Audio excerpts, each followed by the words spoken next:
Well, welcome back to the Xenomorphic Possibilities podcast. This is Tim Chatton here, and I apologize once again that it's been a long time, but I'm back, and today's show is going to focus on Alien Resurrection. I recently watched it yet again. It's not my favorite of the Alien films, but I still enjoy watching it. It's the thing about the Alien films for me is none of them are bad. Each and every one of them hold a special place in my heart. And as I was watching it this time, I took some notes on things that I've never really noticed before. So today's show is going to just dive in on things I just have never noticed or things that just really stuck out to me this time. So before I get to those notes and those questions I had, I just wanted to welcome everyone again and just introduce this podcast as this is a podcast that will be discussing all things Alien focused, that whole Alien franchise. And as we get closer to the Prometheus debut, it's going to be diving into that as well. This is the new movie by Ridley Scott. Prometheus is definitely a Alien prequel. It's in that same Alien world, and the trailer was just released about 2 weeks ago. I'm not sure when. It was over Christmas break, and it's phenomenal. And it got me so excited about what's going to be in this new Alien film, and it's exciting stuff. So that is not for today's show. Just if you haven't seen the trailer, go to trailers.apple.com and watch it. It's fantastic. So with that said, welcome to the Xenomorphic Possibility podcast, and let's dive into today's show about Alien Resurrection.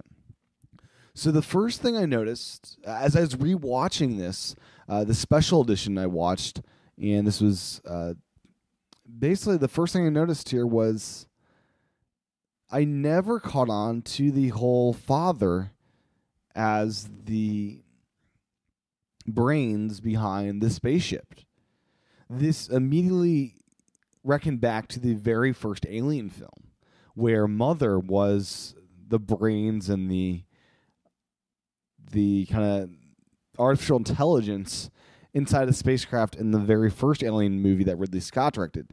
Now, in the final Alien film, Alien Resurrection, Father is the brains behind the artificial intelligence behind the spacecraft. And just like at the end when Ripley was yelling at Mother, and it wasn't working. It wasn't stopping the destruction of the spaceship. It wasn't stopping that auto-destruct.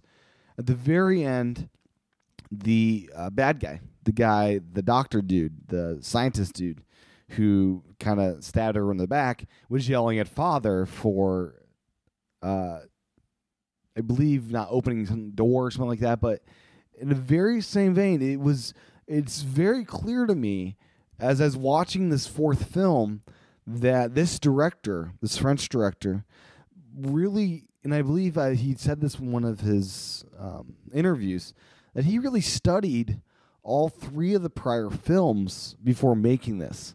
And it's definitely clear to me that he paid homage to each of those films.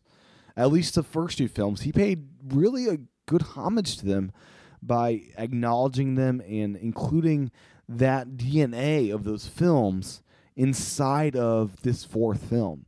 So the first instance of this was the father inside the spacecraft. The next homage to this was actually in the music.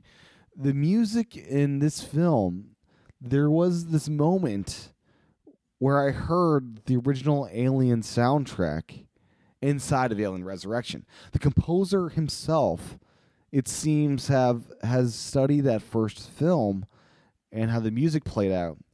And it was very clear that was in there. I can't really describe what it was, but all I know is I definitely heard the first Alien film inside of the music soundtrack. So it wasn't just the director that paid homage to the rest of the series. It was also the composer. And another more direct thing that you might find as a homage to the prior films was the Aliens quote from the second Alien movie, where the quote is, my mom always told me there weren't monsters, not any real ones anyways, but there are. And that opened this fourth film in the special edition at least, and definitely, I mean, it's interesting how much he went out of his way